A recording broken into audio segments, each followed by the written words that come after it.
नमस्कार दोस्तों, नमः शिवाय। जीवन ज्योति चैनल में आप सभी का हार्दिक स्वागत करती हूं। दोस्तों, आज मैं एक ऐसे स्तोत्र के विषय में बात करने वाली हूं जिसके पाठ करने मात्र से आपके जीवन में चमत्कारिक लाभ होने वाले हैं।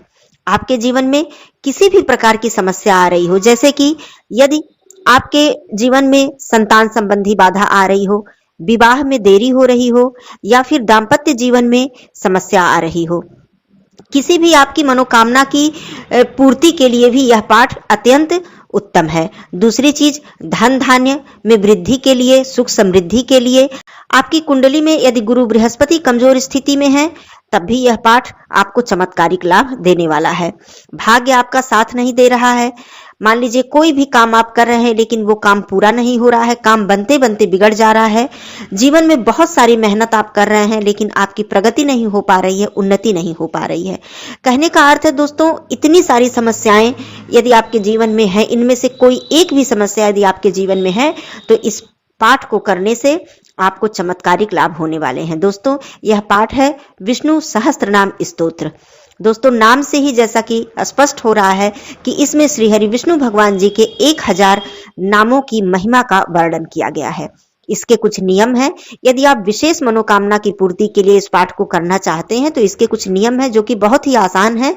उसको अपनाते हुए आप इस पाठ को करें, और वैसे भी यदि आप करें तो जीवन में आपको तमाम तरह की खुशियां मिलने वाली हैं और आपकी तमाम तरह की बाधाएं दूर होने वाली हैं।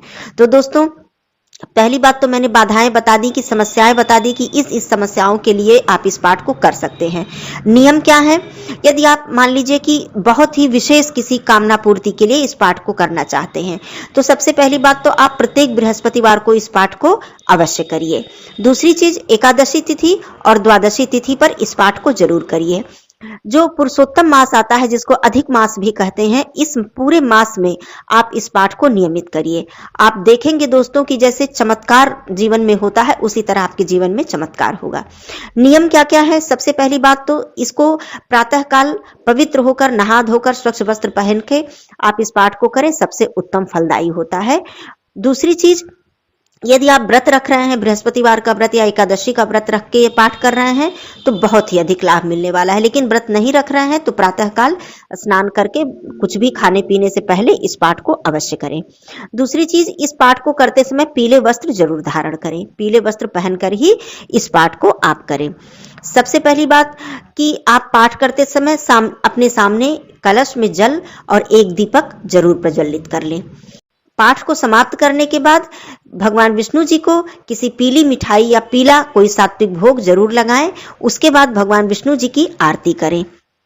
बीच में जब भी आप पाठ कर रहे हैं तो बीच में आप बोले नहीं, न ही उठकर किसी अन्य कार्य को करने के लिए जाएं। कहने का अर्थ है, पाठ शुरू करें तो उसे समाप्त करने के बाद ही आप उस स्थान से उठें। आपने जो पुस्तक है, जिस पुस्तक में इस पाठ को, जिस पुस्तक से आप कर रहे हैं, उस पुस्तक को सम्मान सहित आप किसी लकड़ी के पाटे पर वस्त्र बिछाकर रखें, या फिर जो धार्मिक ग्रंथ पढ़ने के लिए, रामायण वगैरह पढ़ने के लिए जो स्टैंड आता है लकड़ी का, उस पे रख के आप इस पाठ को करें। हाथ में लेकर या जमीन पर रख के बिल्कुल ना करें। यदि आप विशेष मनोकामना की पूर्ति के लिए इस पाठ को कर रहे हैं, अपने मन में कोई संकल्प लेकर इस पाठ को कर रहे हैं, तो माँ लक्ष्मी जी के साथ जो भगवान विष्णु जी की प्रतिमा होती है, माँ लक्ष्मी जी के साथ उस प्रतिमा को आप पीला वस्त्र बिछाकर एक लकड़ी के पाटे पर स्थापित करें। उसके बाद सामने आप कलश में जल रखें, भगवान विष्णु जी को भोग लगाएं, मीठा कोई प्रसाद सात्विक, दीपक जलाएं, भगवान विष्णु जी को पीले चंदन पुष्प अर्पित करें, माँ लक्ष्मी जी को सिंदूर अर्पित करके फिर इस पाठ को आप शुरू करें। और प्रत्येक बृहस्पतिवार को तो इस पाठ को आप अवश्य ही करें।